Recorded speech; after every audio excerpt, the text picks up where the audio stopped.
All right, what's up, y'all? It's Metaphor back from more here to kick the world, represent everyone's you and I first. Yeah, so Gemini third house, right? Which is the Aries rising series. Gemini being that mutable air sign, and Aries being that cardinal fire sign, and the second house being Taurus, being that uh, fixed earth, right? So Gemini third house is your environment house. So the things that you're around on a consistent basis and the things that make up your reflections. The way I see this is when I walk outside my house, that becomes my third house. You see what I'm saying? And I walk to my car and I go to work. And that's all third house, right? And then the people that I okay, well, I'm just gonna explain the air houses real fast. So the third house is an air house, the seventh house is an air house, and the 11th house is an air house, right? And you break it down to be the environment, and you break it down to be the relation. Okay, environment is the third house, relation is the seventh house, and association would be the 11th house, right? You see, each element has three um, um, signs, so 3 times 4 is 12. Yeah. So Gemini third house, mutable air, being able to communicate with people in your environment with no issues. You see what I'm saying? You're able to tap into this nature that you can communicate about anything with anyone when you choose to. I was speaking with a Gemini the other day. I have a Gemini moon. I think I say this many times in my videos. And my friend, I think I spoke about him earlier as well.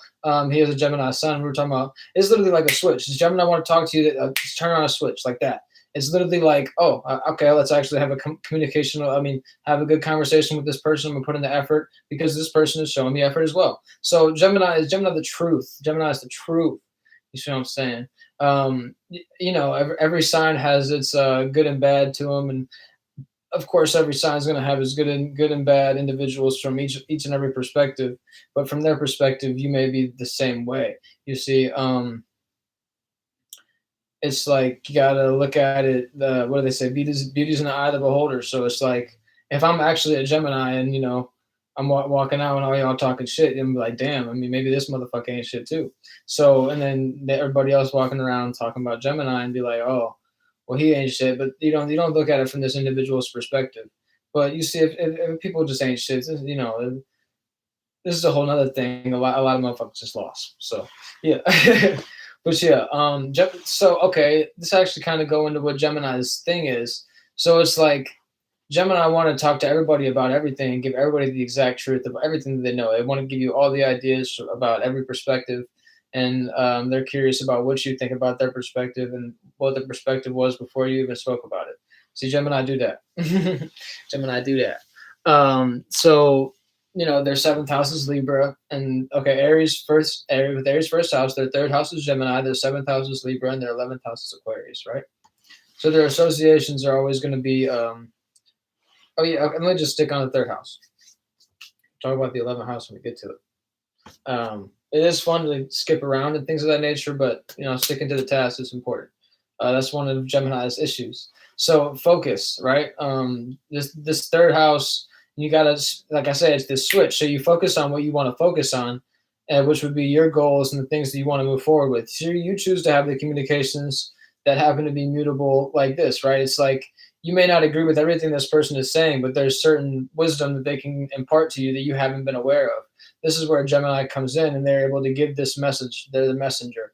So in this third house, you're always bringing the message, right? Um, that could be another way to break down the environment. So it's like you're in this environment to see what you've created in this space and to see what comes out of it, and that's what the third house ends up being, i.e., or for example, what's not? I was thinking etc. But no, that's about it. For example, oh shit, I got having fun with that too much. Almost lost the thought. So yeah, I did what you thought.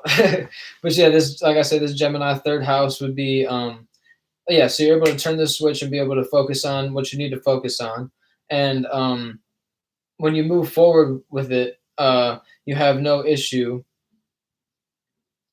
seeing what your goals are, and it ends up being this this truth energy, and you end up being the example that everybody wants to see. And this communication can be mutable because I think this is kind of what I was getting at a little bit. So with this mutability, you're able to speak about any. Oh yeah, I almost spoke on this a little bit, but like being able to speak about anything with anyone about what you decide to be, because they can impart this certain wisdom to you. When they impart this certain wisdom to you, you know that they might not have all the correct views and it might not all be the truth. Okay, I was getting at, okay, the third house would be your reflection, right? Like I was saying, and this reflection is what you've created from this space, right? And this space is just showing what you've already created and how you can, move forward with it. So it's like you impart your wisdom and they give you it back. And then this is why it's mutable, because it's not, okay, this is how it is and it's going to be, this way. Gemini is able to just mix it up. So that it's like mutable signs, a little bit magic. I think. Virgo might not agree because they are Earth sign, you know what I'm saying? But some Virgos know the deal. But yeah, it's another video. um, this okay. Another way to wrap it up is with this Gemini placement. Just don't be too a way to, okay. Let's do the pros and cons. You're able to speak about anything with anybody, but you might not show all the sides, and you might be too curious about the other person, and they might not actually know everything about you. So they have these assumptions about you. I think this is why people be hating on Gemini, because they just speak everything that they feel that they need to say, but it's also they might just sprinkle a little bit of what you wanted to hear. So yeah, like it's like you have this two-sided nature in the environment. Should I share this message with somebody or should I keep it to myself? But it really comes down to what do you actually want people to know about you, and what do you want your 10th house Capricorn status to be? What do you want to be known for? You know what I mean? And that's what the environment ends up being, because your reflection is just what you've it's like your blueprint. You know what I mean? Each so like they have a blueprint to my apartment right now, and whenever I walk outside the house, there's also another blueprint to the sidewalk, and then they have another one to the road. And it's like these are all environments, but they're all structured. You see what I'm saying?